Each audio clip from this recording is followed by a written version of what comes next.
The morning is good. The morning is good. We got a good week of football coming up. With there's two games for the Big 12 that are headliners. The first one being Texas Tech versus Arizona State. Now, this was my predetermined conference championship game between those two. We're getting to see it earlier, but we already know that Arizona State is out of the race of playoffs because they lost two games.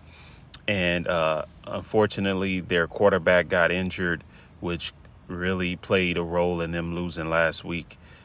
But moving forward this week, they won't be any match for Texas Tech, even though they are playing at home, Arizona State. It's going to be challenging for them to overcome Texas Tech and get the victory. So most likely they're kind of out of the runs for the playoffs unless they eventually or somehow make it to the conference game and win, but I doubt that. But this still is a big game this week, like a doubleheader for the Big 12, Arizona State versus Texas Tech. Now, the other game of the week is, of course, BYU and Utah. Now, this game is more significant and have more implementations on the conference far as these programs making it to the playoffs, specifically because in order to make it to the playoffs, for one, we're talking about considered as an at-large bid, okay? At-large bid. There's only two ways to make it to the conference playoffs this year in particular, because each year things change, but we're talking about for this year for the Big 12. One, you have to either win your conference title game, or you have to only, in order to be considered for an at-large bid, don't lose no more than one game. Now, how does that pan out far as strength of schedule? Well, the Big 12 do have a quality strength of schedule for some teams, not all, but for some. And for an example, BYU have a solid strength of schedule to where, if they make it through all of this next 5 weeks, which I kind of doubt them suffering one or two losses because they're playing the upper half of the Big 12 in these next 5 weeks. So is Arizona State. So was TCU. And most importantly, Texas Tech. So, and Utah for that matter. But Utah have a clearer pathway far as winning out. So with that being said, right, the game between BYU and Utah, if you compare their schedule for the rest of the season, BYU have a challenging schedule left of the season where they have back-to-back tough opponents, and they're most likely going to suffer a loss from this game, one or two losses, these games, unless they just run the tables, which I doubt. I can't say that they will or won't, but they do have a very difficult schedule ahead. Unlike Utah, they play a couple of more premier opponents, with BYU being one of them. They kind of played some of theirs early on, playing Texas Tech, and where they got their first loss. But if you look at their schedule, right? Let's say they win against Utah. For one, it's a big game. It's going to be televised nationally. A lot of people are going to be watching this game. But if Utah win, okay, they remain with one loss, and they're more likely to win out the rest of their schedule with a couple of challenges along the way, which would put them in a conference title game. Okay, we know Texas Tech is most likely to have one loss or win out the rest of the way, with potentially making it to the conference champion game. BYU, not so much. So let's say if BYU was to win this game, right, with them having a challenge, yeah, they would be 7-0. But with them having a challenging schedule ahead, they're going to suffer one or two losses, which would make them out of the question for an at-large bid in the playoffs, and they would have to win the conference title.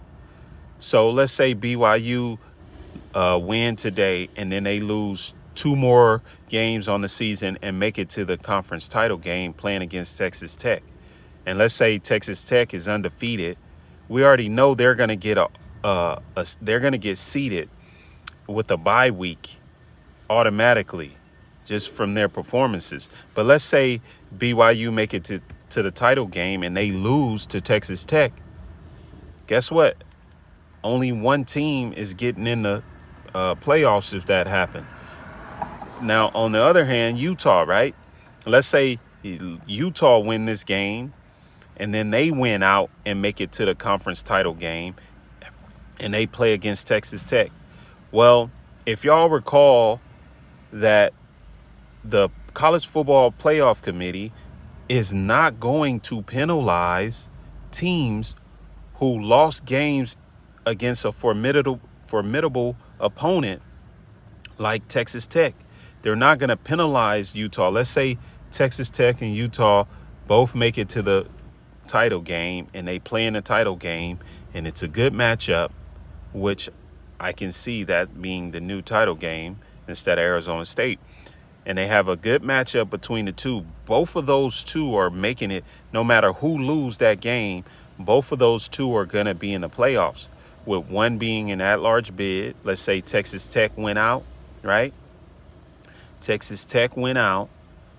They're seeded with the bye week. And then Utah is getting in at an at-large bid because they lost to a formidable opponent in Texas Tech. So this is the two teams. Now, let's say for that third team, and by the way, Utah would be considered the second best team in the Big 12. Now, let's say that BYU ends up losing to Utah, which will give them one loss, and then somehow, miraculously, they win out for the rest of the season. Then they would be the third best team, and then you would consider them as well with an at-large bid because they've had a tough strength of schedule and they won out with one loss to Utah. They also would have the chance of getting in the playoffs. But in order to be considered for an at-large bid, other than winning your conference title, you can't have more than one loss for this season, according to the ESPN analytics for making it to the playoffs. So this is how the Big 12 can get two teams, but possibly three teams in the playoff this year. All the other teams, like let's say Cincinnati, they would have to win out completely, once again with one loss, to be in that same situation with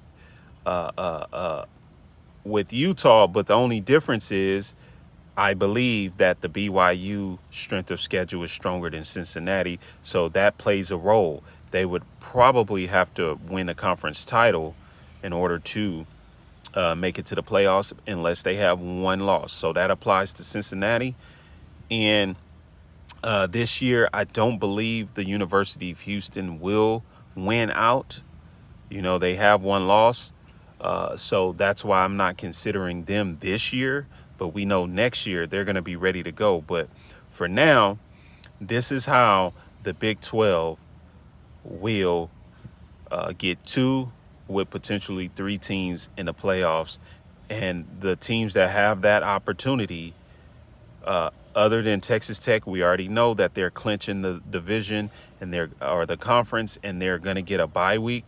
But we're talking about the runner-up teams that has a potentially of getting in the playoffs. One to two of them, which would be Utah BYU, and Cincinnati. Now, out of these 4 teams, Texas Tech, Utah, BYU, and Cincinnati, these are the teams that have a chance. 2 to 3 of these teams have a chance of making it to the playoff this year. Once again, thank you all for watching another how-to video with Master Vizay, breaking down how the Big 12 can get 2 to 3 teams in the playoff this year. Till next time, have a great day.